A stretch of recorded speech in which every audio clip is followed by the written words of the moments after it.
Hello दोस्तों, welcome to decode Indian. I hope आप सभी अच्छे हैं।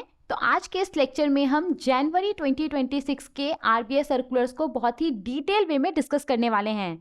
तो जनवरी 2026 के आरबीआई सर्कुलर्स का ये हमारा लेक्चर 1 है। चलिए देखते हैं कि आज के इस लेक्चर में कौन कौन सा आरबीआई सर्कुलर्स है डिस्कशन के लिए। अगर आपको इस पर्टिकुलर लेक्चर का पीडीएफ चाहिए होगा तो वो भी आपको मिल जाएगा। टेलीग्राम चैनल का लिंक डिस्क्रिप्शन बॉक्स में दिया गया है, वहां से जाकर के आप इस लेक्चर का और आने वाला जितना भी लेक्चर्स है उसका पीडीएफ डाउनलोड कर सकते हैं। ओके, और देखिए आगे बढ़ने से पहले, जैसा कि हमने 2025 के लिए सभी तरह के बैंकिंग एग्जाम्स के लिए कंप्रेहेंसिव पीडीएफ कोर्स लॉन्च किया था, सिमिलरली हमने 2026 के लिए भी सभी तरह के बैंकिंग एग्जाम्स के लिए, चाहे वो कॉम्पिटिटिव बैंकिंग एग्जाम्स हो गया या फिर बैंक प्रमोशन एग्जाम हो गया, कंप्रेहेंसिव पीडीएफ कोर्स लॉन्च किया है। और इस साल भी हमने इसका प्राइस 200 रुपीज़ ही रखा है।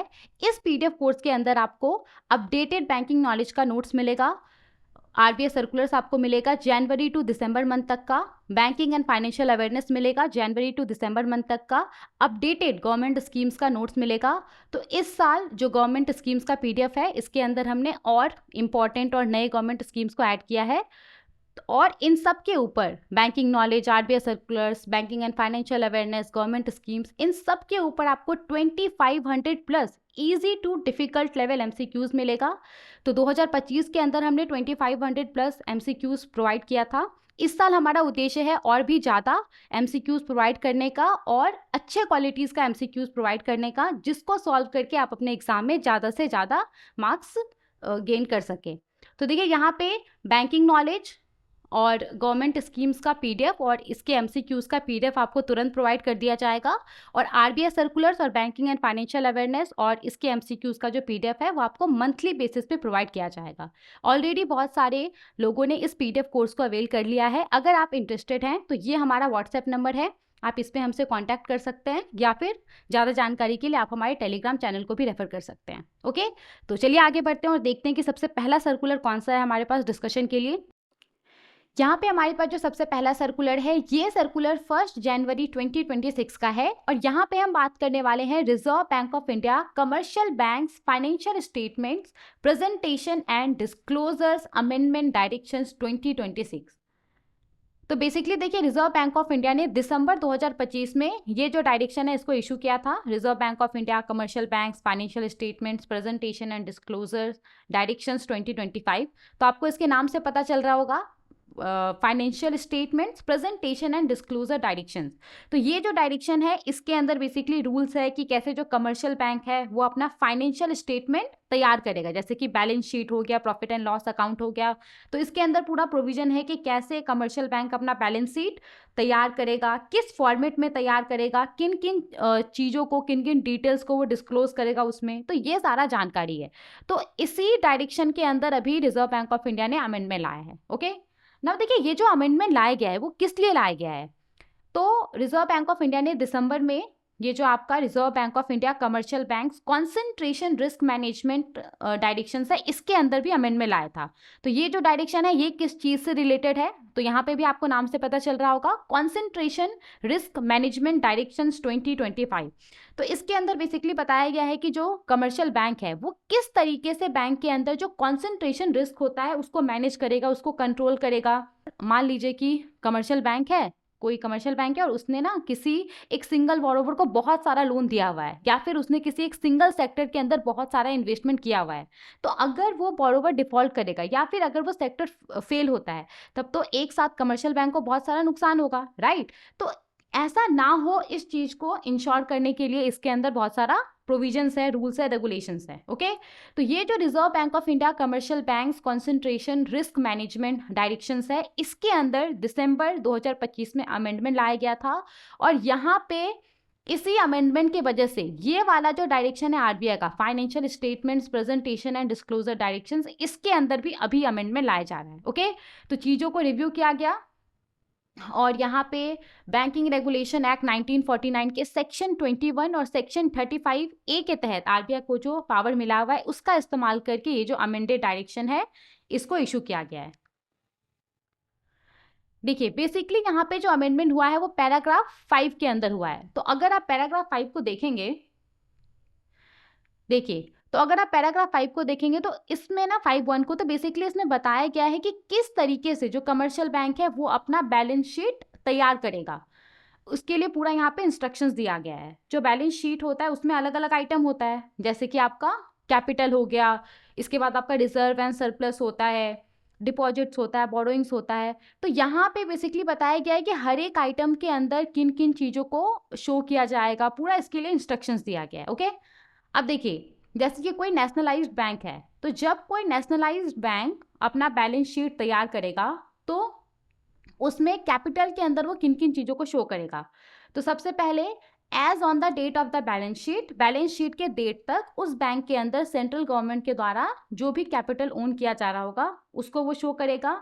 और अगर कोई मतलब अगर कुछ कंट्रीब्यूशन हुआ है सरकार के तरफ से, जैसे सरकार ने कुछ एडिशनल फंड दिया है उस बैंक को, कोई वर्ल्ड बैंक का प्रोजेक्ट है उसमें पार्टिसिपेट करने के लिए, तो यहाँ पे उस चीज़ को यहाँ पे शो किया जाएगा। ठीक है, नेशनलाइज्ड बैंक के केस में, सॉरी, हाँ।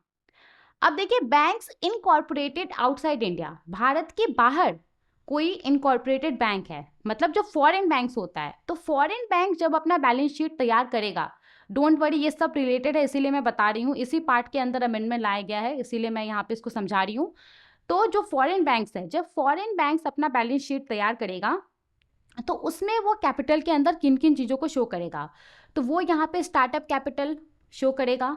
भारत के अंदर एज अ बैंकिंग बिजनेस के तौर पे बिजनेस करने के लिए रिजर्व बैंक ऑफ इंडिया द्वारा प्रिस्क्राइब्ड जो भी इनिशियल मिनिमम अमाउंट होगा जो कि उसने लाया होगा भारत के अंदर बिजनेस करने के लिए, तो उस अमाउंट को यहाँ पे स्टार्टअप कैपिटल बोला जा रहा है। तो स्टार्टअप कैपिटल उसको यहाँ पे दिखाना होगा। और रिजर्व बैंक ऑफ इंडिया के पास फॉरेन बैंक को जो डिपॉजिट मेंटेन करना पड़ता है स्टैट्यूटरी डिपॉजिट के तौर पे, तो वो डिपॉजिट उसको दिखाना होगा। ओके, यहाँ तक समझ में आ गया पूरा। अब देखिए यहाँ पे क्या बोला जा रहा है। मान लीजिए कि कोई फॉरेन बैंक है और इसने रिजर्व बैंक ऑफ इंडिया के पास डिपॉजिट मेंटेन किया हुआ है और इस डिपॉजिट का कुछ पोर्शन इसने क्रेडिट रिस्क मिटिगेशन के तौर पे ईयर मार्क किया हुआ है, क्रेडिट रिस्क मिटिगेशन के तौर पे अलग करके रखा हुआ है, ताकि इस फॉरेन बैंक का, इसके हेड ऑफिस, इसका जो ओवरसीज ब्रांच होता है, इसके साथ जो नॉन सेंटरली क्लियर्ड डेरिवेटिव एक्सपोजर्स होता है, उससे जो भी पोटेंशियल लॉस हो सकता है, तो उस पोटेंशियल लॉस को कवर करने के लिए, उसको बैलेंस करने के लिए इस फॉरेन बैंक ने जो रिजर्व बैंक ऑफ इंडिया के पास डिपॉजिट मेंटेन किया हुआ है, उस डिपॉजिट का अगर एक पोर्शन इसने क्रेडिट रिस्क मिटिगेशन के तौर पे, सेफ्टी बफर के तौर पे अलग से रखा हुआ है, तो फिर इस चीज़ को इस फॉरेन बैंक को जो बैलेंस शीट है, बैलेंस शीट के अंदर स्केड्यूल 1 कैपिटल के अंदर डिस्क्लोज करना होगा एज अ नोट के तौर पे। तो यहाँ पे एग्जैक्टली कैसे डिस्क्लोज करना होगा, तो ये पूरा बताया गया है, ऐसे इसको डिस्क्लोज करना होगा कि एन अमाउंट ऑफ। और बेसिकली देखिए एक चीज़ मैं यहाँ पे भूल रही हूँ, फॉरेन बैंक्स को रिजर्व बैंक ऑफ इंडिया के पास ये जो डिपॉजिट मेंटेन करना होता है, ये बैंकिंग रेगुलेशन एक्ट 1949 के सेक्शन 11 सबसेक्शन 2 के तहत करना होता है, तो ये भी याद रखिएगा। ओके, तो अगर कोई फॉरेन बैंक है, इसने रिजर्व बैंक ऑफ इंडिया के पास जो डिपॉजिट मेंटेन किया हुआ है, अगर इसका एक पोर्शन इसने क्रेडिट रिस्क मिटिगेशन के तौर पे ईयर मार्क किया हुआ है, क्रेडिट रिस्क मिटिगेशन के तौर पे अलग करके रखा हुआ है, ताकि इसका जो इसके हेड ऑफिस के साथ, जो इसका ओवरसीज ब्रांचेस है, इसके साथ जो इसका नॉन सेंटरली क्लियर डेरिवेटिव एक्सपोजर है, इससे जो पोटेंशियल लॉस हो सकता है उसको कवर किया जा सके, उसको बैलेंस किया जा सके। तो फिर उसको इस चीज़ को अपने बैलेंस शीट के स्केड्यूल 1 कैपिटल के अंदर एज अ नोट के तौर पे डिस्क्लोज करना पड़ेगा। किस तरीके से डिस्क्लोज करना पड़ेगा, इसको बताना होगा कि जो डिपॉजिट हमने रिजर्व बैंक ऑफ इंडिया के पास मेंटेन किया है, section 11 subsection 2 of banking regulation act, उसका इतना परसेंटेज एग्जैक्टली अमाउंट उसको बताना पड़ेगा कि इतना अमाउंट को क्रेडिट रिस्क मिटिगेशन के तौर पे अलग करके रखा गया है, ताकि इसका जो नॉन सेंटरली क्लियर डेरिवेटिव एक्सपोजर है, इसके हेड ऑफिस के साथ, इसके ओवरसीज ब्रांचेस के साथ, इससे जो पोटेंशियल लॉस हो सकता है उसको ऑफसेट किया जा सके, उसको कवर किया जा सके, उसको बैलेंस किया जा सके। और इसीलिए ये जो अमाउंट है, यहाँ पे जो अमाउंट होगा, इसीलिए ये जो अमाउंट है इसको रेगुलेटरी कैपिटल के तौर पे ट्रीट नहीं किया जाएगा, ना ही तो इस पैसे का इस्तेमाल किसी भी स्टैट्यूटरी रिक्वायरमेंट या फिर लीगल रिक्वायरमेंट के लिए किया जाएगा। ओके, आई होप आपको ये पूरा समझ में आ गया होगा कि क्या यहाँ पे बोला जा रहा है। अब देखिए ये जो पार्ट है इसी पार्ट के अंदर अमेंडमेंट लाया गया है, तो देखते हैं अमेंडेड प्रोविजन में क्या बोला जा रहा है।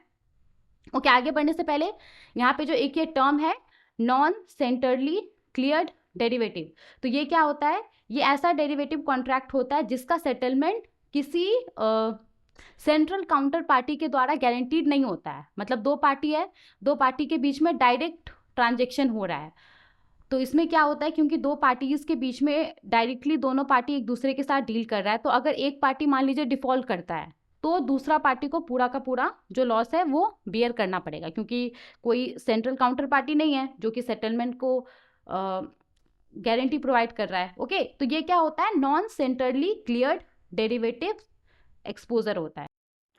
अब देखिए अमेंडेड प्रोविजन में क्या बोला जा रहा है, तो अभी तक हमने क्या देखा कि अगर कोई फॉरेन बैंक है और इसका किसी क्या मतलब इसका जो हेड ऑफिस है, इसका जो ओवरसीज ब्रांचेस है, इसके साथ इसका जो नॉन सेंटरली क्लियर डेरिवेटिव एक्सपोजर होता है, तो इससे जो भी पोटेंशियल लॉस हो सकता है उसको कवर करने के लिए अगर इसका जो रिजर्व बैंक ऑफ इंडिया के पास डिपॉजिट मेंटेन है उसका एक पोर्शन अगर इसने सीआरएम के तौर पे, क्रेडिट रिस्क मिटिगेशन के तौर पे अलग करके रखा हुआ है, तो इस चीज को इस फॉरेन बैंक को अपने बैलेंस शीट के स्केड्यूल 1 कैपिटल के अंदर एज अ नोट के तौर पे डिस्क्लोज करना होता है, राइट। अब यहाँ पे देखिए क्या फैसला लिया गया है, तो अब यहाँ पे ये जो नॉन सेंटरली क्लियर डेरिवेटिव है इसको हटा दिया गया है, अब यहाँ पे सिर्फ एक्सपोजर रखा गया है। इसका मतलब क्या है, इसका मतलब ये है कि अब फॉरेन बैंक का इसके हेड ऑफिस का जो ओवरसीज ब्रांच है उसके साथ ना कि सिर्फ नॉन सेंटरली क्लियर डेरिवेटिव एक्सपोजर्स, बल्कि जिस तरीके का भी एक्सपोजर है उसका फॉरेन बैंक का इसके हेड ऑफिस के साथ, हेड ऑफिस के ओवरसीज ब्रांचेस के साथ, और उससे इसको जो पोटेंशियल लॉस हो सकता है उसको कवर करने के लिए इसने रिजर्व बैंक ऑफ इंडिया के पास जो डिपॉजिट मेंटेन किया है उसका एक पोर्शन इसने क्रेडिट रिस्क मिटिगेशन के तौर पे अलग करके रखा हुआ है, सेफ्टी बफर के तौर पे अलग करके रखा हुआ है। तो इस चीज को उसको अपने बैलेंस शीट के अंदर दिखाना होगा कि एग्जैक्टली इतना अमाउंट जो इसका रिजर्व बैंक ऑफ इंडिया के पास डिपॉजिट मेंटेन है उसका एग्जैक्टली इतना परसेंटेज, इतना अमाउंट क्रेडिट रिस्क मिटिगेशन के तौर पे अलग करके रखा हुआ है। जो इसका एक्सपोजर है हेड ऑफिस के साथ, हेड ऑफिस का ओवरसीज ब्रांचेस के साथ, उससे जो पोटेंशियल लॉस हो सकता है उसको कवर करने के लिए, उसको बैलेंस करने के लिए, और इस अमाउंट को, यहाँ पे जो अमाउंट होगा इस अमाउंट को एज अ रेगुलेटरी कैपिटल के तौर पे शो नहीं किया जाएगा, उसको एज ए रेगुलेटरी कैपिटल के तौर पे नहीं माना जाएगा, और ना ही तो उस अमाउंट का इस्तेमाल किसी भी स्टैट्यूटरी रिक्वायरमेंट या फिर लीगल रिक्वायरमेंट के लिए किया जाएगा। बस यही अमेंडमेंट है और कुछ नहीं है। आई होप आपको समझ में आ गया होगा। तो अब क्या है, किसी भी तरह का एक्सपोजर के लिए, ना कि सिर्फ नॉन सेंटरली क्लियर डेरिवेटिव एक्सपोजर, किसी भी तरह के एक्सपोजर के लिए अगर कोई फॉरेन बैंक है जिसने कि रिजर्व बैंक ऑफ इंडिया के पास जो डिपॉजिट मेंटेन किया हुआ है, अगर वो उसका पोर्शन सीआरएम के तौर पे अलग करके रखता है, तो उस चीज को उसको अपने बैलेंस शीट के अंदर डिस्क्लोज करना होगा। ओके, समझ में आ गया क्या बोला जा रहा है? तो यही पूरा सर्कुलर था। यहाँ पे ये जो अमेंडमेंट है ये कब से लागू हो जाएगा, तो जब से रिजर्व बैंक ऑफ इंडिया जब से reserve bank of India commercial banks concentration risk management amendment directions 2025 implement करेगा तब से, या फिर 1 अप्रैल 2026 से, जो भी पहले आएगा उस डेट से ये जो अमेंडेड प्रोविजन है ये लागू हो जाएगा। ओके, समझ में आ गया? तो सिंपली क्या था, देखिए अभी क्या फैसला लिया गया कि किसी भी तरह का एक्सपोजर हो, ना कि सिर्फ नॉन सेंटरली क्लियर डेरिवेटिव एक्सपोजर, किसी भी तरह का एक्सपोजर हो, उसके लिए अगर फॉरेन बैंक ने अलग से कैपिटल क्रेडिट रिस्क मिटिगेशन के तौर पे, जो आरबीआई के पास इसका डिपॉजिट है उसका एक पोर्शन क्रेडिट रिस्क मिटिगेशन के तौर पे अलग करके रखा हुआ है, तो उस चीज को इसको डिस्क्लोज करना पड़ेगा एज अ नोट के तौर पे अपने बैलेंस शीट के स्केड्यूल 1 कैपिटल के अंदर, कि इतने अमाउंट को रेगुलेटरी कैपिटल के तौर पे नहीं माना जाएगा, और ना ही तो इस अमाउंट का इस्तेमाल स्टैट्यूटरी रिक्वायरमेंट या फिर लीगल रिक्वायरमेंट के लिए किया जाएगा। आई होप आपको ये सर्कुलर अच्छे से समझ में आ गया होगा। चलिए आगे बढ़ते हैं और दूसरे सर्कुलर को देखते हैं। देखिए यहाँ पे हमारे पास जो सर्कुलर है ये सर्कुलर भी 1 जनवरी 2026 का है, और यहाँ पे हम बात करने वाले हैं reserve bank of India non banking financial companies prudential norms on capital adequacy amendment directions 2026 के बारे में। तो ये जो पूरा डायरेक्शन है, ये जो पूरा सर्कुलर है, ये काफ़ी ज़्यादा इंपॉर्टेंट है। और इसके बाद जो हम सर्कुलर को डिस्कस करने वाले हैं, इस सर्कुलर के बाद, ये भी काफ़ी ज़्यादा इंपॉर्टेंट, वो भी काफ़ी ज़्यादा इंपॉर्टेंट होगा, तो इसीलिए ध्यान से इसको पढ़िएगा। ओके ना, देखिए इस सर्कुलर को पढ़ने से पहले एक दो टर्म है वो आपको पता होना चाहिए। आप में से बहुत सारे लोग ऐसे हो सकते हैं जिनको पहले से पता है, लेकिन कुछ लोग ऐसे हो सकते हैं जिनको नहीं पता है, तो उनको मैं थोड़ा समझा देती हूँ। तो देखिए दो टर्म क्या है, सबसे पहला है रिस्क वेटेड एसेट और दूसरा है capital to risk weighted asset ratio. तो सबसे पहला है रिस्क वेटेड एसेट, RWA। तो ये क्या होता है, देखिए जो भी बैंक्स होता है, जो भी NBFCs होता है, तो बैंक का NBFCs का जो भी लोन्स रहता है, जो भी इन्वेस्टमेंट रहता है, वो कितना रिस्की है, इस आधार पे उसको एडजस्ट किया जाता है। अब जैसे मान लीजिए कोई बैंक है, बैंक ने गवर्नमेंट सिक्योरिटीज़ के अंदर इन्वेस्टमेंट किया है, तो वो तो काफ़ी सेफ होगा। लेकिन एट द सेम टाइम अगर बैंक ने किसी ऐसे कंपनी को लोन दिया हुआ है जिसका रेटिंग उतना अच्छा नहीं है, तो बैंक के लिए वो काफ़ी ज़्यादा रिस्की होगा, राइट। तो बैंक का, NBFC का, जो भी अलग अलग तरह का लोन्स होता है, जो भी इन्वेस्टमेंट होता है, तो वो जितना रिस्की होता है उस आधार पे उसको एडजस्ट किया जाता है। अब एग्जैक्टली कैसे उसको एडजस्ट किया जाता है, तो रिजर्व बैंक ऑफ इंडिया अलग अलग तरह के लोन के लिए, अलग अलग तरह के इन्वेस्टमेंट के लिए रिस्क वेट असाइन करता है। अलग अलग तरह के लोन के लिए, अलग अलग तरह के इन्वेस्टमेंट के लिए reserve bank of India risk weight assign करता है। और इन्हीं रिस्क वेट को अप्लाई करके जो बैंक है, जो NBFC है, वो लोन्स हो गया, इन्वेस्टमेंट हो गया, वो जितना रिस्की रहता है उस हिसाब से उसको एडजस्ट करता है। ओके, एक एग्जांपल से समझते हैं तो क्लियर हो जाएगा। जैसे कि मान लीजिए कि कोई बैंक है और इसने गवर्नमेंट सिक्योरिटीज़ के अंदर सपोज 100 रुपीज़ इन्वेस्ट किया हुआ है। ओके, मान लीजिए कि इसने 100 रुपीज़ का टोटल होम लोन दिया हुआ है, और मान लीजिए कि इसने 100 रुपीज़ का गोल्ड लोन दिया हुआ है। ओके, तो गवर्नमेंट सिक्योरिटीज़ में अगर ये इन्वेस्टमेंट करता है तो ये तो काफ़ी सेफ है। तो इसके लिए रिजर्व बैंक ऑफ इंडिया ने जो रिस्क वेट असाइन किया है वो मान लीजिए 0% है, मतलब कि 100 रुपये में से 0%, मतलब इसका कोई भी पोर्शन वो रिस्की नहीं है। ठीक है, इसके बाद देखिए 100 रुपीज़ का होम लोन बैंक ने दिया है, तो होम लोन के लिए रिजर्व बैंक ऑफ इंडिया ने सपोज 50% का रिस्क वेट असाइन किया है। तो इसका 50% कितना हो गया, 50 रुपीज़ हो गया, यहाँ पे 0 हो गया, इसका क्या हो गया, 50 रुपीज़ हो गया। मतलब कि 100 रुपीज़ में से जो 50 रुपीज़ है, ये क्या है, ये रिस्की पोर्सन है। ओके, इसके बाद देखिए गोल्ड लोन के लिए मान लीजिए रिजर्व बैंक ऑफ इंडिया ने 75% का रिस्क वेट असाइन किया है, तो मतलब 75 रुपीज़ क्या हो गया, 100 रुपीज़ का रिस्की पोर्सन हो गया। तो इधर जो हमने लिखा है ये क्या है, आपका रिस्क वेटेड एसेट है। तो बैंक का टोटल लोन कितना हो गया, 300 रुपीज़ का, राइट। और बैंक का रिस्क वेटेड एसेट कितना हो गया, 70 + 50, 125 रुपीज़। तो यहाँ पे बैंक का टोटल लोन, बैंक ने टोटल लोन कितना डिस्ट्रीब्यूट किया, 300 रुपीज़ का, जिसमें ऑफकोर्स इन्वेस्टमेंट भी है। और जो रिस्क वेटेड एसेट है वो कितना है, जो टोटल रिस्क वेटेड एसेट है वो कितना, 125 रुपीज़ का, मतलब कि 300 रुपये में से जो 125 रुपीज़ है ये क्या है, ये रिस्की पोर्सन है। ओके, तो ये बैंक निकालता क्यों है, बैंक ये निकालता है ताकि बैंक को पता चल सके कि इसका जो भी लोन्स है, जो भी इसका दूसरा एसेट्स है, इन्वेस्टमेंट है, तो उसका जो रिस्की पोर्सन है, जैसे कि ये जो 125 रुपीज़ है, जो इसका रिस्की पोर्सन है, उसके अगेंस्ट में बैंक को कितना पैसा अलग से कैपिटल के तौर पे रखना है पोटेंशियल लॉस को कवर करने के लिए। ठीक है, समझ में आ गया, एक बेसिक आइडिया आ गया कि रिस्क वेटेड एसेट क्या होता है। अब यहाँ पे हम बात करते हैं capital to risk weighted asset ratio के बारे में, CRAR। देखिए CRAR क्या है, तो ये एक ऐसा रेशियो है ना जो इस बात को बताता है कि बैंक का जो रिस्क वेटेड एसेट है, जैसे हमारे एग्जांपल में 125 रुपीज़ है, तो CRAR बताता है ना कि बैंक का जो रिस्क वेटेड एसेट है उसके कंपैरिजन में बैंक के पास कितना कैपिटल है। तो अगर किसी बैंक का CRAR बहुत ज़्यादा है तो इसका मतलब क्या है कि बैंक फाइनेंशियली काफ़ी स्ट्रांग है, बैंक क्या है वो NBFC फाइनेंशियली काफ़ी ज़्यादा स्ट्रांग है, अगर आगे चल करके कुछ लॉस होता है तो बैंक उसको अच्छे से हैंडल कर पाएगा। ओके, अब capital to risk weighted asset ratio को निकाला कैसे जाता है, तो इसके लिए फॉर्मूला है Tier 1 capital plus Tier 2 capital divided by risk weighted asset. समझ में आ गया, रिस्क वेटेड एसेट क्या होता है और capital to risk weighted asset ratio CRAR क्या होता है। अब हम आते हैं अपने सर्कुलर के ऊपर कि सर्कुलर में क्या बोला जा रहा है। आई एम प्रीटी श्योर कि सर्कुलर में जो फैसला लिया गया है वो आपको अच्छे से समझ में आ जाएगा। देखिए, reserve bank of India non banking financial companies prudential norms on capital adequacy directions 2025 issue किया था। तो इस डायरेक्शन के अंदर बेसिकली फ्रेमवर्क है कि कैसे जो नॉन बैंकिंग फाइनेंशियल कंपनीज है उसका जो भी रिस्क वेटेड एसेट है उसके प्रपोर्शन में उसको कम से कम कितना पैसा अलग से कैपिटल के तौर पे मेंटेन करना है ताकि ये फाइनेंशियली स्टेबल रहे। तो इसमें CRAR बताया गया है, स्पेसिफाई किया गया है, टियर 1 कैपिटल को डिफाइन किया गया है, टियर 2 कैपिटल को डिफाइन किया गया है। इसके बाद अलग अलग जो एसेट क्लासेस है उसके लिए रिजर्व बैंक ऑफ इंडिया ने अलग अलग रिस्क वेट बताया है। तो इन सब चीज़ों को इसके अंदर बताया गया है। ओके, तो इसी डायरेक्शन के अंदर अभी अमेंडमेंट लाया गया है। देखिए, तो चीज़ों को रिव्यू किया गया है और reserve bank of India act 1934 के चैप्टर 3B के तहत RBI को जो पावर मिला है उसका इस्तेमाल करके अमेंडेड डायरेक्शन को इशू किया गया है।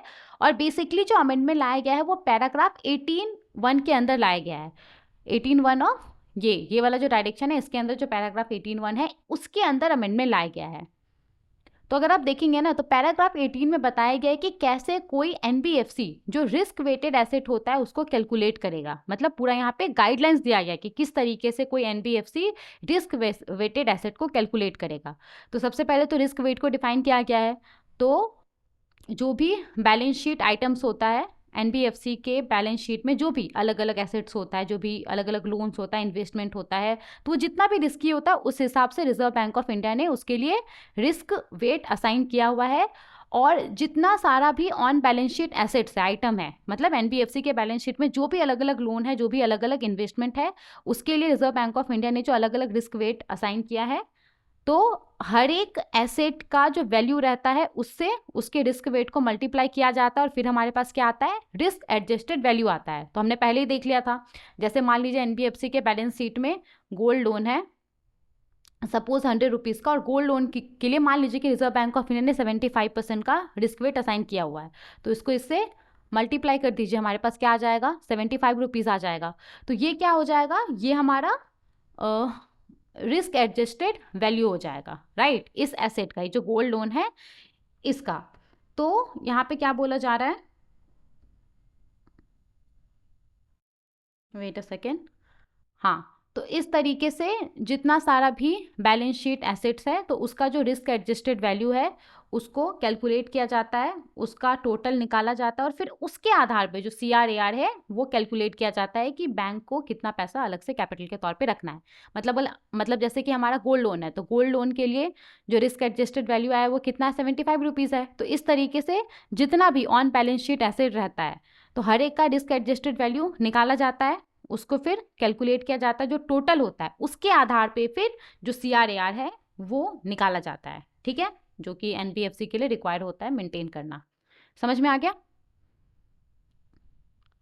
नाउ देखिए, यहाँ पे जो ऑन बैलेंस शीट आइटम है इसी के अंदर अमेंडमेंट लाया गया है। तो ऑन बैलेंस शीट आइटम है जैसे कि मान लीजिए कोई NBFC है, ओके, तो उसके पास जो कैश है, जो उसका बैंक बैलेंसेस है, फिक्स डिपॉजिट हो गया, अलग अलग बैंकों के पास इसका जो सर्टिफिकेट ऑफ डिपॉजिट है, तो इन सब के लिए रिजर्व बैंक ऑफ इंडिया ने 0% का रिस्क वेट असाइन किया है। अब NBFC के द्वारा जो अलग अलग तरह का इन्वेस्टमेंट किया जाता है, जैसे कि अप्रूव्ड सिक्योरिटीज़ में इसका जो इन्वेस्टमेंट होता है, जो गवर्नमेंट सिक्योरिटीज़ हो गया उसके अंदर इसका जो इन्वेस्टमेंट होता है, तो इसके लिए 0% का रिस्क वेट असाइन किया गया है क्योंकि काफ़ी सेफ होता है। इसके बाद जो पब्लिक सेक्टर बैंक्स हैं जैसे कि PNB हो गया, SBI हो गया, तो इसके बॉन्ड्स में जो इन्वेस्टमेंट होता है इसके लिए 20% का रिस्क वेट असाइन किया गया है। जो पब्लिक फाइनेंशियल इंस्टीट्यूशंस है जैसे कि आपका नाबार्ड हो गया, सिडबी हो गया, एक्सिम बैंक हो गया, तो पब्लिक फाइनेंशियल इंस्टीट्यूशंस के fix deposit, certificate of deposit, bonds में इसका जो इन्वेस्टमेंट है उसके लिए 100% का रिस्क वेट असाइन किया गया है। मान लीजिए सिडबी ने बॉन्ड्स इशू किया, उसके अंदर ये इस NBFC ने 5 करोड़ रुपीज़ इन्वेस्ट किया है, तो उसका जो रिस्की पोर्शन होगा, जो रिस्क एडजस्टेड वैल्यू होगा उसका वो कितना होगा, 5 करोड़ रुपीज़ होगा, क्योंकि यहाँ पे 100% का रिस्क वेट असाइन किया गया है। इसके बाद NBFC का शेयर्स में जो इन्वेस्टमेंट होता है, डिबेंचर्स में जो इन्वेस्टमेंट होता है, बॉन्ड्स में, कमर्शियल पेपर्स में जो इन्वेस्टमेंट होता है, म्यूचुअल फंड्स के यूनिट में जो इन्वेस्टमेंट होता है, इन सब के लिए 100% का रिस्क वेट असाइन किया गया है, ओके। इसके अलावा देखिए यहाँ पे जो PPP इंफ्रास्ट्रक्चर प्रोजेक्ट होता है, जो public private partnership infrastructure project होता है, तो इस तरह के प्रोजेक्ट के अंदर एनबीएफसी का जो इन्वेस्टमेंट रहता है उसके लिए यहाँ पे कितना रिस्क वेट असाइन किया गया है। तो जो भी public private partnership infrastructure project रहता है जिसने कि अपना कमर्शियल ऑपरेशन शुरू कर लिया है, मतलब मान लीजिए कि वो जो पीपीपी इंफ्रास्ट्रक्चर प्रोजेक्ट है वो हाईवे को लेकर के है, हाईवे कंप्लीट हो गया है, उसका इस्तेमाल होना शुरू हो गया है और उसने अपना कमर्शियल ऑपरेशन मतलब कि शुरू कर लिया है और वो 1 साल से ज़्यादा समय से काम कर रहा है, प्रॉफिट अर्न कर रहा है। तो इस तरह के पीपीपी इंफ्रास्ट्रक्चर प्रोजेक्ट के अंदर एनबीएफसी का जो इन्वेस्टमेंट रहता है उसके लिए 50% का रिस्क वेट असाइन किया गया है और यही वो पॉइंट है जहां पे अमेंडमेंट लाया गया है। ओके, तो अब हम देखते हैं अमेंडेड प्रोविजन के हिसाब से क्या बोला जा रहा है। देखिए, अमेंडेड प्रोविजन के हिसाब से क्या बोला जा रहा है, कोई एनबीएफसी है और इसका जो इसने जो लोन दिया हुआ है हाई क्वालिटी इंफ्रास्ट्रक्चर प्रोजेक्ट को, तो कोई एनबीएफसी है, इसने जो हाई क्वालिटी इंफ्रास्ट्रक्चर प्रोजेक्ट को लोन दिया हुआ है। अब हाई क्वालिटी इंफ्रास्ट्रक्चर प्रोजेक्ट किस तरह के प्रोजेक्ट को माना जाएगा वो डिफाइन किया गया है already reserve bank of India के डायरेक्शन के अंदर, और इसके बाद जो हम सर्कुलर पढ़ने वाले हैं उसमें हम हाई क्वालिटी इंफ्रास्ट्रक्चर प्रोजेक्ट के बारे में ही पढ़ेंगे। तो इसीलिए अभी मैं इसको नहीं समझा रही हूँ, अभी के लिए बस आप हाई क्वालिटी इंफ्रास्ट्रक्चर प्रोजेक्ट याद रखिए, ठीक है। तो एनबीएफसी के द्वारा जो हाई क्वालिटी इंफ्रास्ट्रक्चर प्रोजेक्ट को लोन दिया गया है, जहां पे जो बोरोवर है मतलब जो भी प्रोजेक्ट कंपनी है उसने जो सैंक्शन प्रोजेक्ट डेट है मतलब कि जो टोटल लोन अमाउंट है उसका कम से कम 2% रीपे कर दिया है, तो इस तरह के लोन्स के लिए 75% का रिस्क वेट असाइन किया जाएगा। ओके, समझ में आ गया। मान लीजिए कि कोई एनबीएफसी है, इसने एक हाई क्वालिटी इंफ्रास्ट्रक्चर प्रोजेक्ट को 100 रुपीज़ का लोन दिया हुआ है और इसका ये मतलब टोटल लोन अमाउंट है, तो इसका 2% कितना हो गया, 2 रुपीज़ हो गया। तो जो प्रोजेक्ट कंपनी है उसने एनबीएफसी को 2 रुपये का रीपेमेंट कर दिया है। तो इस तरह के लोन के लिए जो एनबीएफसी वो 75% का रिस्क वेट असाइन करेगा। ओके, अब देखिए एनबीएफसी के द्वारा दिया गया loan high quality infrastructure project को, मतलब कोई एनबीएफसी उसने हाई क्वालिटी इंफ्रास्ट्रक्चर प्रोजेक्ट को लोन दिया हुआ है और जहां पे बोरोवर ने जो भी टोटल लोन अमाउंट है उसका कम से कम 5% रीपे कर दिया है, तो इस केस में 50% का रिस्क वेट असाइन होगा, याद रहेगा। तो एनबीएफसी के द्वारा जो हाई क्वालिटी इंफ्रास्ट्रक्चर प्रोजेक्ट को इंफ्रास्ट्रक्चर लोन प्रोवाइड किया जाता है, तो अगर बोरोवर ने जो टोटल लोन अमाउंट है उसका कम से कम 2% रीपे कर दिया है, तो इस केस में 75% का रिस्क वेट अप्लाई होगा। और अगर जो बोरोवर है उसने टोटल लोन अमाउंट का कम से कम 5% रीपे कर दिया है, तो इस केस में 50% का रिस्क वेट अप्लाई होगा। आई होप आपको ये समझ में आ गया होगा। अब देखिए, अगर कोई प्रोजेक्ट है जो कि हाई क्वालिटी इंफ्रास्ट्रक्चर प्रोजेक्ट के तौर पे क्वालिफाई होता है, 5 क्राइटेरिया है वो हम डिस्कस करेंगे, उन 5 क्राइटेरिया के ऊपर वो जो प्रोजेक्ट है वो हाई क्वालिटी इंफ्रास्ट्रक्चर प्रोजेक्ट के तौर पे क्वालिफाई होता है, लेकिन बाद में वो उन कंडीशंस को फुलफिल नहीं करता है, तो फिर इस केस में उस तरह के लोन के लिए जो रिस्क वेट अप्लाई होगा, अलग रिस्क वेट अप्लाई होगा मतलब। ओके, इसके बाद देखिए यहाँ पे ये जो रीपेमेंट थ्रेशोल्ड है कि अगर टोटल लोन अमाउंट का कम से कम 2% रीपेमेंट हो गया तो 75% का रिस्क वेट अप्लाई होगा, अगर टोटल लोन अमाउंट का कम से कम 5% रीपेमेंट हो गया तो 50% रिस्क वेट अप्लाई होगा। तो ये जो रीपेमेंट थ्रेशोल्ड है ये कैसे कैलकुलेट किया जाएगा, तो ये यहाँ पे जो टोटल लोन अमाउंट होगा, सैंक्शन प्रोजेक्ट डेट होगा, उसके आधार पे कैलकुलेट किया जाएगा। जैसे हमारे एग्जाम्पल में जो 100 रुपीज़ है इसके आधार पे कैलकुलेट किया जाएगा। अब बाद में जाकर के अगर बैंक सेम प्रोजेक्ट के लिए एडिशनल लोन देता है, तो फिर यहाँ पे जो प्रीवियस लोन होगा और जो एडिशनल लोन होगा दोनों को ऐड करके जो टोटल लोन अमाउंट होगा उसके आधार पे ये जो रीपेमेंट थ्रेशोल्ड है, ये जो 2% है, ये जो 5% है, इसको कैलकुलेट किया जाएगा। ठीक है, यहाँ तक समझ में आ गया। तो यही पूरा फैसला लिया गया है। आई होप आपको याद हो गया होगा। अगर कोई एनबीएफसी है उसने किसी हाई क्वालिटी इंफ्रास्ट्रक्चर प्रोजेक्ट के लिए इंफ्रास्ट्रक्चर लोन दिया हुआ है, तो अगर बोरोवर ने टोटल लोन अमाउंट का कम से कम 2% रीपे कर दिया है तो 75% का रिस्क वेट अप्लाई होगा। अगर बोरोवर ने कम से कम 5% रीपे कर दिया है तो 50% का रिस्क वेट अप्लाई होगा। ओके, समझ में आ गया यहाँ तक क्या बोला जा रहा है। तो ये जो अमेंडेड डायरेक्शन है वो 1 अप्रैल 2026 से लागू हो जाएगा, लेकिन अगर एनबीएफसी चाहे तो इसको इस डेट से पहले भी लागू कर सकता है, इस डेट से पहले भी उसको वो अडॉप्ट कर सकता है। अब देखिए यहाँ पे ऐसा केस जहाँ पे जो एनबीएफसी ने अभी कोई लोन दिया हुआ है और उसके ऊपर ना लोअर रिस्क वेट अप्लाई होता है, लेकिन जो ये नया गाइडलाइन है जो अभी हमने पढ़ा, नए गाइडलाइन के हिसाब से उसके ऊपर हायर रिस्क वेट अप्लाई होना चाहिए। तो इस केस में एनबीएफसी क्या करेगा, तो इस केस में एनबीएफसी उसके ऊपर जो लोअर रिस्क वेट है वही अप्लाई करेगा नेक्स्ट रिव्यू तक या रिन्यूअल तक, या फिर 31 मार्च 2027 तक, जो भी पहले होगा। ओके, समझ में आ गया? तो ये पूरा सर्कुलर था। आई होप मैंने पूरा समझा दिया है। ये पूरा फैसला लिया गया था। हाँ, मैंने सारा स्लाइड कवर कर दिया है। तो ये पूरा सर्कुलर था। आई होप आपको क्लियर हो गया होगा। चलिए आगे बढ़ते हैं और दूसरे सर्कुलर को देखते हैं। तो यहाँ पे हमारे पास जो सर्कुलर है, ये सर्कुलर भी 1 जनवरी 2026 का है और ये भी काफ़ी इंपॉर्टेंट सर्कुलर है। तो अभी जो भी बैंकिंग एग्जाम्स होने वाला है उसमें चांसेस है कि लास्ट वाले सर्कुलर और इस सर्कुलर से क्वेश्चंस पूछे जाएंगे। ओके, तो इसलिए मैं बार बार बोल रही हूँ, ये दोनों सर्कुलर काफ़ी इंपॉर्टेंट है, इसको ध्यान से पढ़िए। ठीक है, यहाँ पे हम बात करने वाले हैं reserve bank of India non banking financial companies concentration risk management amendment directions 2026 के बारे में। तो रिजर्व बैंक ऑफ इंडिया ने reserve bank of India non banking financial companies concentration risk management directions 2026 को इशू किया था। सबसे पहले तो देखिए, जब भी हम कॉन्सेंट्रेशन रिस्क का बात करते हैं तो इसका मतलब क्या होता है। देखिए, कॉन्सेंट्रेशन रिस्क कब होता है? जब कोई बैंक है या फिर कोई एनबीएफसी है, उसने किसी एक सिंगल बोरोवर को या फिर किसी एक सिंगल ग्रुप को बहुत ज़्यादा लोन दे दिया है, किसी एक सिंगल सेक्टर के अंदर बहुत ज़्यादा इन्वेस्टमेंट कर दिया है, तो हम क्या बोलते हैं कि कॉन्सेंट्रेशन रिस्क है। अगर वो बोरोवर डिफॉल्ट करता है या फिर अगर वो सेक्टर फेल होता है तो एक साथ बैंक को बहुत ज़्यादा लॉस हो सकता है, राइट? क्यों? क्योंकि बैंक का जो एक्सपोजर है वो कॉन्सेंट्रेटेड है एक जगह पे।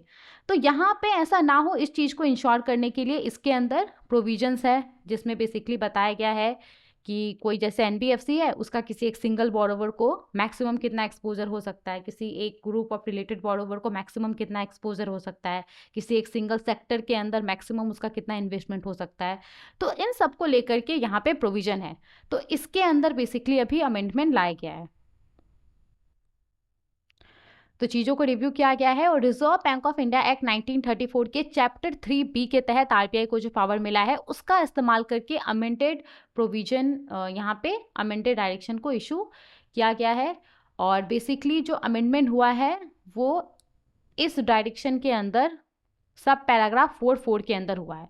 देखिए, तो अगर आप सब पैराग्राफ 4 को देखेंगे ना, तो इसके अंदर ना इंफ्रास्ट्रक्चर लेंडिंग को डिफाइन किया गया कि इंफ्रास्ट्रक्चर लेंडिंग का मतलब क्या है। कब ऐसा माना जाएगा कि एनबीएफसी ने किसी इंफ्रास्ट्रक्चर प्रोजेक्ट के लिए जो लोन है वो दिया है। तो जब भी कोई एनबीएफसी किसी भी इंफ्रास्ट्रक्चर प्रोजेक्ट के लिए loan long term funding provide करेगा तो उसको इंफ्रास्ट्रक्चर लेंडिंग माना जाएगा, चाहे वो टर्म लोन के फॉर्म में दे या फिर प्रोजेक्ट लोन सब्सक्रिप्शन के फॉर्म में दे। मतलब एनबीएफसी ने क्या किया, उस प्रोजेक्ट कंपनी के बॉन्ड्स में इन्वेस्ट कर दिया, डिबेंचर्स में, प्रेफरेंस शेयर्स में, इक्विटी शेयर्स में इन्वेस्ट कर दिया और इस तरीके से उसने लोन दे दिया। तो जब भी कोई एनबीएफसी है उसके द्वारा इंफ्रास्ट्रक्चर प्रोजेक्ट के लिए लॉन्ग टर्म फंडिंग प्रोवाइड किया जाएगा तो वो इंफ्रास्ट्रक्चर लेंडिंग माना जाएगा, चाहे वो टर्म लोन के फॉर्म में हो या फिर प्रोजेक्ट लोन सब्सक्रिप्शन के फॉर्म में हो या फिर किसी भी तरह का लॉन्ग टर्म फंडेड फैसिलिटी उसके द्वारा प्रोवाइड किया गया है।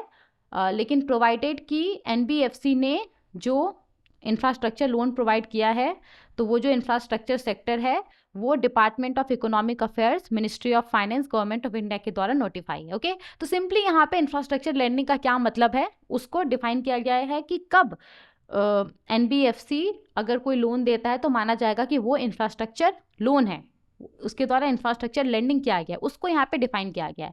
अब देखिए यहाँ पे क्या किया गया है ना, यहाँ पे एक प्रोविजो को ऐड कर दिया गया है।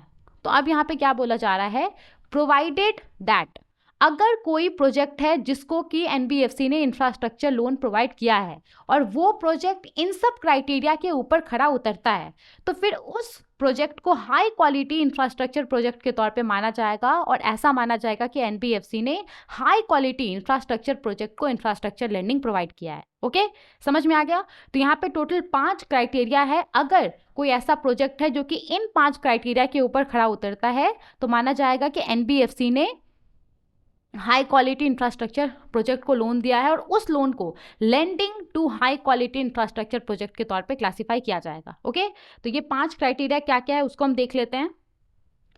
तो सबसे पहला कंडीशन क्या है कि जो इंफ्रास्ट्रक्चर प्रोजेक्ट है, उसने अपना कमर्शियल ऑपरेशन शुरू कर लिया है। जैसे कोई हाईवे है तो हाईवे कंप्लीट हो चुका है और वो काम करना शुरू हो चुका है। तो सबसे पहला क्राइटेरिया है कि जो इंफ्रास्ट्रक्चर प्रोजेक्ट है उसने अपना कमर्शियल ऑपरेशन शुरू कर लिया है और वो कम से कम 1 साल से सक्सेसफुली अपना काम कर रहा है और इस पीरियड के दौरान उसने किसी भी तरह का इम्पॉर्टेंट जो लोन कंडीशन है उसका ब्रीच नहीं किया है, उसका उल्लंघन नहीं किया है। ठीक है, सबसे पहला कंडीशन ये है। इसके बाद दूसरा कंडीशन क्या है कि एनबीएफसी के द्वारा उस प्रोजेक्ट कंपनी को जो लोन प्रोवाइड किया गया है, इंफ्रास्ट्रक्चर लेंडिंग किया गया है, तो वो जो लोन है वो एनबीएफसी के बुक में स्टैंडर्ड लोन के तौर पे क्लासीफाई है। ओके, इसके बाद तीसरा कंडीशन क्या है कि बोरोवर का जो रेवेन्यू है, मतलब कि जो प्रोजेक्ट कंपनी है उसका जो रेवेन्यू है, वो जो इनकम जनरेट कर रहा है वो किस आधार पे कर रहा है, तो उसको कुछ राइट मिला हुआ है। जैसे कि मान लीजिए उसको टोल कलेक्ट करने का राइट मिला हुआ है, या फिर कोई पावर प्लांट है तो पावर प्लांट के केस में उसको पावर सेल करने का राइट मिला हुआ है, या कोई एयरपोर्ट है तो एयरपोर्ट को ऑपरेट करने का काम मिला हुआ है उसको, या फिर किसी भी तरह का सर्विस प्रोवाइड करने का काम उसको मिला हुआ है। तो बोरोवर का जो रेवेन्यू है, जो वो इनकम उसके पास आ रहा है प्रोजेक्ट कंपनी का, वो कैसे आ रहा है, तो उसको अधिकार मिला हुआ है कंसेशन के तहत, कॉन्ट्रैक्ट के तहत, केंद्र सरकार के द्वारा या राज्य सरकार के द्वारा या पब्लिक सेक्टर एंटिटी के द्वारा या फिर किसी भी स्टैट्यूटरी या रेगुलेटरी बॉडी के द्वारा। और उसको यहाँ पे ये जो राइट मिला हुआ है वो जो पूरा कंसेशन का कॉन्ट्रैक्ट का जो पीरियड है उस पूरे पीरियड के लिए मिला हुआ है, प्रोवाइडेड की जो भी ये प्रोजेक्ट कंपनी के ऊपर ऑब्लिगेशंस है, जो भी इसका रिस्पॉन्सिबिलिटी है उसको वो अच्छे से फुलफिल कर रहा है। ओके, तीसरा कंडीशन समझ में आ गया। इसके बाद देखिए चौथा कंडीशन क्या है कि जो कंसेशन है, जो कॉन्ट्रैक्ट है, तो यहाँ पे कंसेशन का क्या मतलब है, जैसे सरकार ने परमिशन दे दिया या राइट दे दिया किसी कंपनी को कि आप ये इंफ्रास्ट्रक्चर प्रोजेक्ट बिल्ड कीजिए, आप इसको ऑपरेट कीजिए, इससे जो पैसा आ रहा है वो आप अर्न कीजिए इतने सालों तक, 5 सालों तक, 10 सालों तक। तो ये क्या हो गया, कंसेशन हो गया।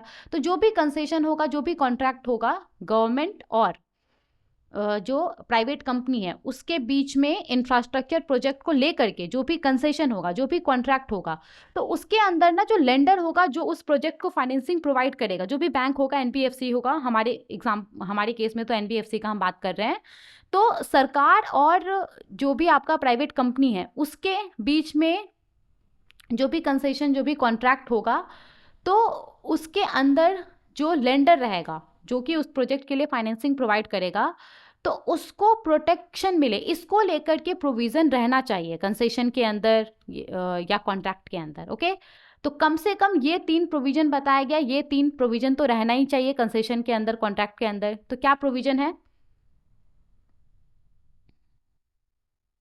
देखिए सबसे पहला क्या है, provisions of an escrow account और trust and retention account mechanism for ring fencing the cash flow.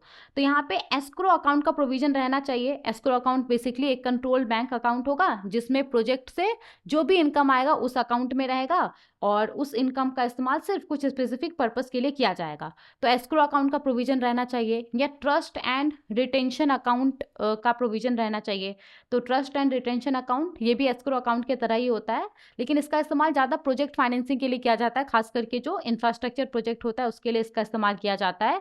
तो ये जो ट्रस्ट एंड रिटेंशन अकाउंट होता है ना, उसको किसी ट्रस्टी के द्वारा मैनेज किया जाता है। तो जो ट्रस्टी होता है, जो भी एजेंट होता है, वो प्रोजेक्ट से जो भी इनकम आता है उसको अपने पास रखता है और इंश्योर करता है कि उस इनकम का इस्तेमाल या तो प्रोजेक्ट ऑपरेशंस के लिए किया जाए, या तो उस प्रोजेक्ट के लिए जो अलग अलग लेंडर से लोन लिया गया है उस लोन को रीपेमेंट करने के लिए लिया जाए।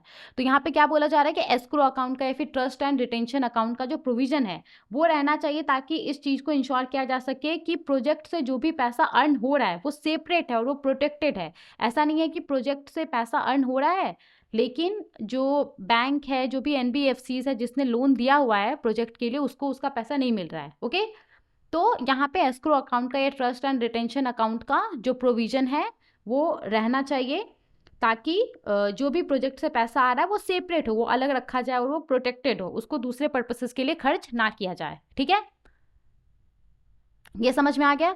इसके बाद दूसरा क्या प्रोविजन रहना चाहिए कंसेशन के अंदर, कॉन्ट्रैक्ट के अंदर, लेंडर को प्रोटेक्ट करने को लेकर के, तो pari passu charge in favour of the lender over all movable and immovable asset. तो आपको पता होगा, अगर आपने चार्जेस पढ़ा होगा तो परिपशु चार्जेस के बारे में आपको पता होगा। इसका मतलब होता है इक्वल राइट्स ऑन प्रॉपर्टीज। तो यहाँ पे जो लेंडर होगा, जो एनबीएफसी होगा, तो उसका ना जितना भी मूवेबल एसेट होगा प्रोजेक्ट का, मशीनरी इक्विपमेंट, जो इमूवेबल एसेट्स होगा जैसे लैंड हो गया, बिल्डिंग्स हो गया, तो उसके ऊपर इक्वल राइट होना चाहिए। मतलब अगर कल को प्रोजेक्ट फेल हो जाता है तो ऐसा ना हो कि जो दूसरा लेंडर है पहले उसको पैसा मिलेगा और उसके बाद जो ये एनबीएफसी है उसको पैसा मिलेगा। तो जितना भी मूवेबल और इमूवेबल एसेट्स रहेगा उसके ऊपर जो एनबीएफसी है उसका इक्वल राइट होना चाहिए। ओके, ये यहाँ पे बोला जा रहा है। इसके बाद है mitigation for risk for lenders in case of early termination. अब देखिए, अगर प्रोजेक्ट को समय से पहले ही टर्मिनेट कर दिया जाता है, उसको रद्द कर दिया जाता है, तो इस केस में लेंडर को, जो एनबीएफसी रहेगा, उसको प्रोटेक्ट करने के लिए कुछ कुछ प्रोविजन होना चाहिए। जैसे कि step in rights for the lenders का प्रोविजन होना चाहिए। मतलब कि अधिकार होना चाहिए कि जो लेंडर है, जैसे जो एनबीएफसी है, वो प्रोजेक्ट को अपने कंट्रोल में ले सकता है। जो कोई दूसरा ऑपरेटर है उसको अपॉइंट कर सकता है प्रोजेक्ट को चलाने के लिए, ताकि उसका अपना पैसा जो है वो रिकवर हो सके। मिनिमम टर्मिनेशन पेमेंट का प्रोविजन रहना चाहिए कि अगर प्रोजेक्ट समय से पहले टर्मिनेट कर दिया जाता है, रद्द कर दिया जाता है, तो कम से कम इतना पैसा तो लेंडर को देना ही होगा। तो सिंपली सरकार के बीच में और जो प्राइवेट कंपनी रहेगा उसके बीच में जो भी कॉन्ट्रैक्ट होगा, जो भी कंसेशन रहेगा, तो उसके अंदर जो लेंडर रहेगा उसको प्रोटेक्ट करने के लिए कुछ कुछ प्रोविजन रहना चाहिए। और ये तीनों प्रोविजन तो फॉर श्योर रहना चाहिए, ये कम से कम ये 3 प्रोविजन उसके अंदर रहना ही चाहिए। ओके, समझ में आ गया? तो ये चौथा प्रोविजन है। हम क्या बात कर रहे थे कि कब कोई project high quality infrastructure project कहलाएगा। तो पहला क्या था कि इंफ्रास्ट्रक्चर प्रोजेक्ट ने अपना कमर्शियल ऑपरेशन शुरू कर लिया है और कम से कम 1 साल से वो सक्सेसफुली काम कर रहा है बिना किसी भी तरह का जो लोन का कंडीशंस है उसका ब्रीच किए हुए। दूसरा कंडीशन क्या है कि वो जो लोन है वो स्टैंडर्ड लोन के तौर पे क्लासीफाई होना चाहिए एनबीएफसी के बुक में।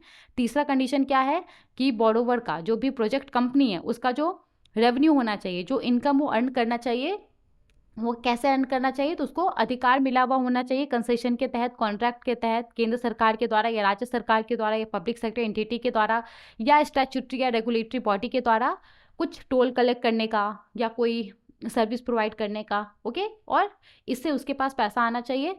और चौथा कंडीशन क्या है कि जो भी कंसेशन होगा या जो भी कॉन्ट्रैक्ट होगा उसके अंदर लेंडर को, जो एनबीएफसी है, उसको प्रोटेक्ट करने के लिए प्रोविजंस रहना चाहिए। तो कम से कम ये 3 प्रोविजन तो रहना ही चाहिए कंसेशन के अंदर या कॉन्ट्रैक्ट के अंदर। ओके, इसके बाद देखिए जो 5वां क्राइटेरिया है वो क्या है कि बोरोवर के पास सफिशिएंट इंटरनल और एक्सटर्नल फाइनेंशियल अरेंजमेंट होना चाहिए। मतलब जो बोरोवर है, बोरोवर के पास सिंपली मैं बोलूँ तो सफिशिएंट फंड होना चाहिए। उसका जो भी करेंट या फ्यूचर वर्किंग कैपिटल नीड है या जो भी दूसरा फंडिंग रिक्वायरमेंट है प्रोजेक्ट के लिए, उसको फुलफिल करने के लिए बोरोवर के पास सफिशिएंट, जो प्रोजेक्ट कंपनी उसके पास सफिशिएंट फंड होना चाहिए। और इस चीज़ को कौन तय करेगा? तो इस चीज़ को जो लेंडर रहेगा वो तय करेगा। ठीक है, समझ में आ गया? आगे देखते हैं। इसके बाद देखिए यहाँ पे क्या बोला जा रहा है कि the borrower is restricted from acting to the detriment of the lender. तो यहाँ पे जो प्रोजेक्ट कंपनी रहेगा, बोरोवर रहेगा, वो कोई भी ऐसा एक्शन नहीं लेगा जिससे लेंडर को, जो एनबीएफसी को नुकसान होगा। डेट्रीमेंट का मतलब क्या होता है? लॉस। मतलब बोरोवर, प्रोजेक्ट कंपनी कोई भी ऐसा एक्शन नहीं लेगा जिससे जो लेंडर है, जो एनबीएफसी है, उसको नुकसान होगा। जैसे कि वो बिना एग्जिस्टिंग लेंडर का परमिशन लिए हुए सेम प्रोजेक्ट के अगेंस्ट में लोन नहीं ले सकता है। वो बिना एग्जिस्टिंग लेंडर का परमिशन लिए हुए प्रोजेक्ट का जो भी इनकम रहेगा और या प्रोजेक्ट के अंदर जो भी एसेट्स है उसको प्लेज करके या फिर उसके ऊपर चार्ज क्रिएट करके वो लोन नहीं ले सकता है। ठीक है, ये बोला जा रहा है। तो ये 5 क्राइटेरिया है। आई होप आपको सब समझ में आ गया होगा। तो एनबीएफसी है कोई, एनबीएफसी ने किसी इंफ्रास्ट्रक्चर प्रोजेक्ट के लिए लोन प्रोवाइड किया हुआ है और वो लोन इन 5 क्राइटेरिया के ऊपर खरा उतरता है, तो ऐसा माना जाएगा, तो उस लोन को lending to high quality infrastructure project के तौर पे क्लासिफाई कर दिया जाएगा। ओके, समझ में आ गया? तो यहाँ पे ये जो अमेंडमेंट डायरेक्शंस है वो कब से लागू होगा? तो जब से बैंक, ये reserve bank of India non banking financial companies prudential norms on capital adequacy amendment directions 2026 implement करेगा। मतलब इसके पहले वाला जो हमने पढ़ा था, ये जो सर्कुलर हमने पढ़ा था जिसमें हमने हाई क्वालिटी इंफ्रास्ट्रक्चर प्रोजेक्ट को अगर एनबीएफसी ने लोन दिया हुआ है तो कितना वो रिस्क वेट असाइन करेगा, इसको लेकर के प्रोविजन था। तो अगर कम से कम 2% रीपेमेंट हो गया है तो 75% रिस्क वेट असाइन करेगा। कम से कम अगर 5% रीपेमेंट हो गया है तो 50% रिस्क वेट असाइन करेगा। ओके, तो यहाँ पे जब से कोई एनबीएफसी ये वाला डायरेक्शन इंप्लीमेंट करेगा, high quality infrastructure project, right, high quality infrastructure project को लेकर के जो हमने देखा था लास्ट वाला सर्कुलर, तो जब से बैंक ये एनबीएफसी जब से ये वाला सर्कुलर इंप्लीमेंट करेगा तब से ये लागू हो जाएगा, या फिर 1 अप्रैल 2026 से, जो भी पहले होगा। ठीक है, यही बोला जा रहा है यहाँ पे। समझ में आ गया ये पूरा? तो ये दोनों सर्कुलर एक दूसरे से रिलेटेड है। यहाँ पे बोला जा रहा है कि अगर कोई एनबीएफसी है, उसने हाई क्वालिटी इंफ्रास्ट्रक्चर प्रोजेक्ट को लोन दिया हुआ है, तो इस केस में उस लोन के लिए वो कितना रिस्क वेट असाइन करेगा, और इस सर्कुलर के अंदर बताया गया है कि हाई क्वालिटी इंफ्रास्ट्रक्चर प्रोजेक्ट का मतलब क्या है। ओके, समझ में आ गया? आगे बढ़ते हैं, दूसरे सर्कुलर को देखते हैं। देखिए यहाँ पे हमारे पास जो सर्कुलर है, ये सर्कुलर भी 1 जनवरी 2026 का है, और ये सर्कुलर बेसिकली रिलेटेड है मनी ट्रांसफ़र सर्विस स्कीम से। तो मनी ट्रांसफ़र सर्विस स्कीम को लेकर के एक रिटर्न होता है, जो कि मनी ट्रांसफ़र सर्विस स्कीम के तहत जो ओवरसीज प्रिंसिपल होता है उसको सबमिट करना होता है।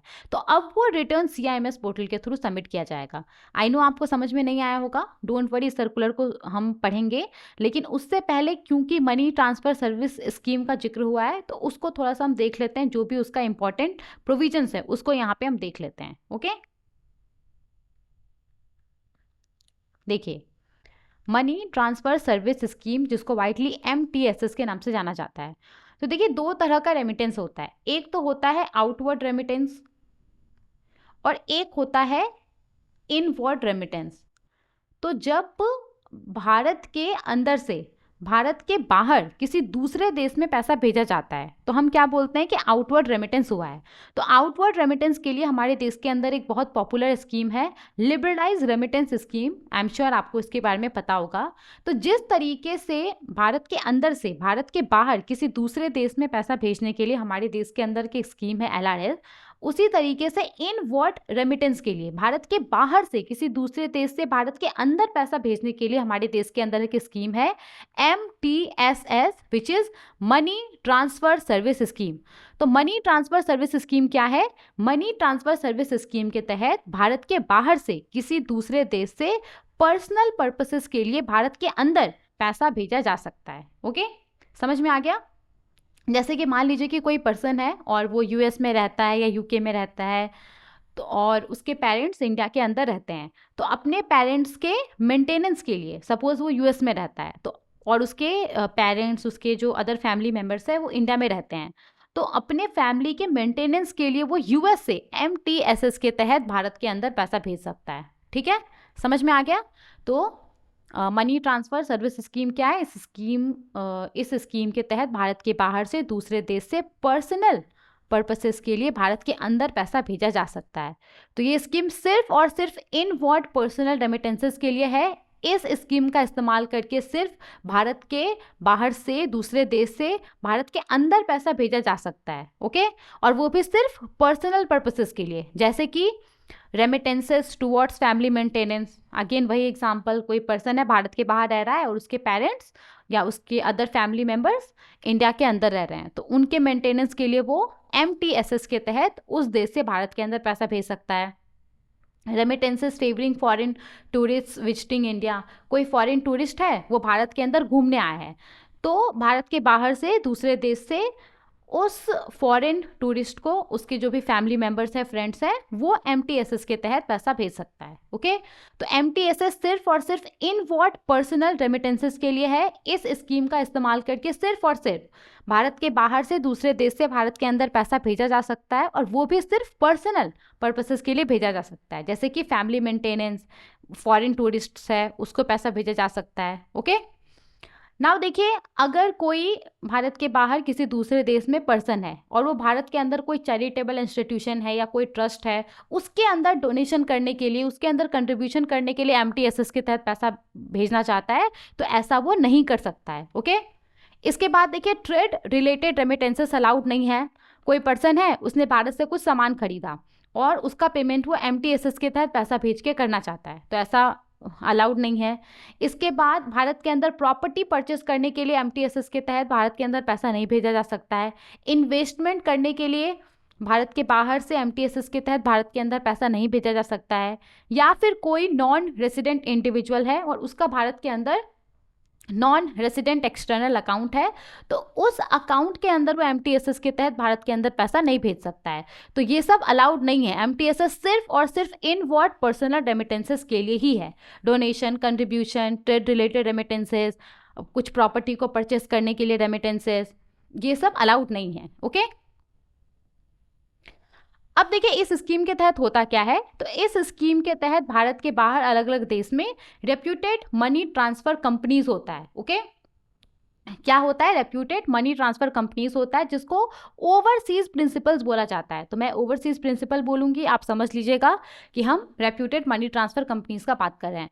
तो भारत के बाहर रेप्यूटेड मनी ट्रांसफर कंपनीज होता है, जिसको ओवरसीज प्रिंसिपल बोला जाता है, और भारत के अंदर इनके एजेंट्स होते हैं, जिसको इंडियन एजेंट्स बोला जाता है। तो इन दोनों के बीच में टाई अप होता है। और बेसिकली होता क्या है, मान लीजिए कि भारत के बाहर जैसे यूएस है, यूएस में कोई पर्सन है और उसको भारत के अंदर पैसा भेजना है, तो ये जाता है इन ओवरसीज प्रिंसिपल के पास और इनको ये पैसा दे देता है। फिर ये जो ओवरसीज प्रिंसिपल रहता है, ये उस पैसे को जो इंडियन एजेंट्स रहता है, जो इंडियन एजेंट्स रहता है उसको दे देता है पैसा, ऑफ कोर्स फॉरेन करेंसी में। और फिर ये जो इंडियन एजेंट रहता है, वो भारत के अंदर जो एक्चुअल बेनिफिशियरी रहता है, उसको पैसा डिसबर्स कर देता है, जो भी ऑनगोइंग एक्सचेंज रेट रहता है उसके आधार पे। ठीक है, तो इस तरीके से ये पूरा स्कीम जो है वो काम करता है। अब देखिए यहाँ पे इस स्कीम के तहत मैक्सिमम कितना पैसा भारत के बाहर से किसी दूसरे देश से भारत के अंदर भेजा जा सकता है, उसको लेकर के यहाँ पे कुछ कुछ लिमिट है। तो इस स्कीम के तहत एक बार में मैक्सिमम $2,500 ही भारत के बाहर से भारत के अंदर भेजा जा सकता है। ओके, इसके बाद देखिए किसी एक कैलेंडर ईयर के दौरान, मतलब कि जनवरी से लेकर के दिसंबर, किसी एक कैलेंडर ईयर के दौरान इस स्कीम के तहत कोई एक सिंगल इंडिविजुअल बेनिफिशियरी, कोई एक सिंगल पर्सन मैक्सिमम 30 बार ही पैसा रिसीव कर सकता है। ओके, तो ये सब काफ़ी इंपॉर्टेंट पॉइंट है, याद रखिएगा। इसके बाद देखिए इस स्कीम के तहत मैक्सिमम 50,000 रुपीज़ तक ही कैश में जो बेनिफिशियरी है उसको प्रोवाइड किया जा सकता है। मतलब जैसे ये कोई यूएस में पर्सन है, ये ओवरसीज प्रिंसिपल के पास गया, इसने पैसा दे दिया और फिर ये ओवरसीज प्रिंसिपल ने इंडियन एजेंट को पैसा भेज दिया। जब इंडियन एजेंट इन बेनिफिशियरी को पैसा देगा तो मैक्सिमम 50,000 रुपीज़ ही कैश में दिया जा सकता है। ओके, और इसी अमाउंट तक जो बैंक के द्वारा प्रीपेड कार्ड इशू किया जाता है उसमें लोड किया जा सकता है। अब देखिए अगर इस अमाउंट से ज़्यादा रहता है, 60,000 रहता है, 70,000 रहता है, 80,000 रहता है, तो फिर इस केस में उस अमाउंट को, उस पैसे को, 60,000 को, 70,000 को, उसको चेक के थ्रू दिया जाएगा या डिमांड ड्राफ्ट के थ्रू दिया जाएगा, पेमेंट ऑर्डर के थ्रू दिया जाएगा, या फिर डायरेक्टली जो बेनिफिशियरी का बैंक अकाउंट होगा उसमें क्रेडिट किया जा सकता है, कैश के फॉर्म में नहीं दिया जाएगा। याद रहेगा ये। तो मैक्सिमम 50,000 रुपीज़ ही कैश के फॉर्म में दिया जा सकता है बेनिफिशियरी को। अगर इससे ज़्यादा पैसा रहता है तो फिर उसको चेक के फॉर्म में, डिमांड ड्राफ्ट, पेमेंट ऑर्डर के फॉर्म में देना होगा, उसके थ्रू देना होगा, या फिर बेनिफिशियरी का जो बैंक अकाउंट होगा उसके अंदर डायरेक्टली क्रेडिट करना होगा। ठीक है, हालांकि देखिए यहाँ पे कुछ कुछ ऐसा सर्कमस्टांसेस है जब ये जो 50,000 रुपीज़ का कैप है वो अप्लाई नहीं होगा। तो अगर बेनिफिशियरी फॉरेन टूरिस्ट है, भारत के बाहर का कोई पर्सन है, वो भारत घूमने आए हैं, तो इस केस में उसको 50,000 रुपीज़ से ज़्यादा पैसा भी कैश में डिसबर्स किया जा सकता है। ओके, 60,000, 70,000 वो उसको कैश में डिसबर्स किया जा सकता है, ताकि उसको दिक्कतों का सामना ना करना पड़े भारत के अंदर स्टे करने के लिए। ओके, तो जितना सारा भी इंपॉर्टेंट प्रोविजन था एमटीएसएस को लेकर के वो मैंने आपको बता दिया। आई होप आपको समझ में आ गया होगा। अब हम आते हैं अपने सर्कुलर के ऊपर कि सर्कुलर में क्या बोला जा रहा है। देखिए तो जैसा कि आपको पता होगा कि रिजर्व बैंक ऑफ इंडिया ने अपना next generation advance data warehouse launch किया है जिसका नाम है centralize information management system CIMS। और आपने ध्यान दिया होगा कि जितना भी अलग अलग रेगुलेटेड एंटिटी है, जो भी रिपोर्टिंग एंटिटी है, जैसे बैंक हो गया, NBFCs हो गया, तो उसके द्वारा रिजर्व बैंक ऑफ इंडिया को जो भी अलग अलग रिटर्न सबमिट किया जाता है, तो धीरे धीरे उन रिटर्न को CIMS के थ्रू सबमिट कराया जा रहा है, राइट। आपने ये ध्यान दिया होगा। तो उसी दिशा में आगे बढ़ते हुए यहाँ पे MTSS को लेकर के एक रिटर्न है। ये रिटर्न बेसिकली जो MTSS के तहत ओवरसीज प्रिंसिपल्स होता है उसको सबमिट करना होता है। तो यहाँ पे अब ये फैसला लिया गया है कि MTSS को लेकर के ये जो रिटर्न है, ये रिटर्न अब CIMS पोर्टल के थ्रू सबमिट किया जाएगा। बस यही डिसीजन यहाँ पे लिया गया है। तो आप देख सकते हैं ये रिटर्न का नाम है MTSS बिजनेस। तो इसके अंदर बेसिकली पूरा डिटेल्स रहता है कि MTSS के तहत कितना पैसा रिसीव हुआ है, फॉरेन करेंसी में वो कितना होगा, इंडियन करेंसी में वो कितना हो जाएगा, इसके बाद आपका किस किस देश से पैसा आया है, तो ये सब सारा डिटेल्स यहाँ पे रहता है। तो MTSS बिजनेस इस रिटर्न का नाम है, रिटर्न का कोड है R103 और फ्रीक्वेंसी या मंथली, मतलब कि मंथली बेसिस पे ये जो रिटर्न है ये सबमिट करना होता है। तो अब ये जो रिटर्न है, जितना भी MTSS ओवरसीज प्रिंसिपल है उसको ये जो रिटर्न है, ये रिटर्न अब CIMS पोर्टल के ऊपर सबमिट करना होगा। और कब से सबमिट करना होगा, तो for the reporting period December 2025 onwards, मतलब कि जो दिसंबर 2025 है इसके लिए, और इसके बाद जितना भी मंथ है उसके लिए जो MTSS बिजनेस है, ये जो रिटर्न है ये CIMS पोर्टल के थ्रू सबमिट करना होगा। ठीक है, समझ में आ गया। अब देखिए, रिजर्व बैंक ऑफ इंडिया ने जितना सारा भी रिपोर्टिंग एंटिटी है जिसके द्वारा अलग अलग रिटर्न CIMS पोर्टल के ऊपर सबमिट किया जाता है, तो यहाँ पे उसके लिए रिजर्व बैंक ऑफ इंडिया ने एडमिन यूजर्स तैयार किया हुआ है। तो यहाँ पे जो भी रिस्पेक्टिव एंटिटी है, रिपोर्टिंग एंटिटी, उसका जो एडमिन यूज़र है वो अपने स्टाफ मेंबर्स के लिए, वैसे स्टाफ मेंबर्स के लिए जो कि एक्चुअल में CIMS पोर्टल के ऊपर जो रिटर्न है वो सबमिट करेगा, तो ये जो एडमिन यूज़र है वो ऐसे स्टाफ मेंबर के लिए जो लॉग इन क्रेडेंशियल है वो तैयार करेगा, लॉग इन ID पासवर्ड वो तैयार करेगा। ओके, इसके बाद देखिए यहाँ पे जो रिटर्न है MTSS बिजनेस रिटर्न जो है, तो ये रिटर्न किसी एक मंथ के लिए कब तक सबमिट हो जाना चाहिए, तो किसी एक मंथ के लिए ये रिटर्न नेक्स्ट मंथ के 7th डे तक सबमिट हो जाना चाहिए। जैसे मान लीजिए दिसंबर है, तो दिसंबर के लिए जो MTSS बिजनेस रिटर्न होगा वो 7 जनवरी 2026 तक सबमिट हो जाना चाहिए। जनवरी मंथ के लिए ये जो MTSS बिजनेस रिटर्न होगा वो 7 फरवरी तक सबमिट हो जाना चाहिए। ठीक है, याद रहेगा ये भी। इसके बाद ये जो डायरेक्शन को इशू किया गया है, ये payment and settlement system act 2007 के सेक्शन 12 और सेक्शन 19 के तहत इशू किया गया है, और अगर इसका नॉन कंप्लायंस होता है तो उसके अगेंस्ट में RBI पीनल एक्शन ले सकता है। ओके, एप्लीकेबिलिटी तो आपको समझ में आ ही गया होगा।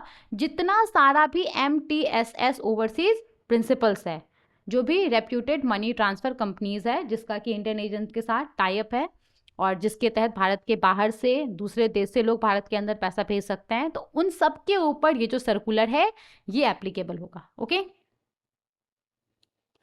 आई होप आपको ये पूरा सर्कुलर समझ में आ गया होगा। और ये आज के इस लेक्चर का लास्ट सर्कुलर था जिसको हमने डिस्कस किया। आई होप जितने सारे भी सर्कुलर हमने डिस्कस किए हैं वो सब आपको समझ में आ गए होंगे। कहीं पे अगर आपको कुछ भी कन्फ्यूजन रहता है तो आप हमसे पूछ सकते हैं कमेंट करके, हम उसका रिप्लाई जरूर देंगे। आई होप आपको ये लेक्चर इन्फॉर्मेटिव लगा होगा। Thank you so much for watching.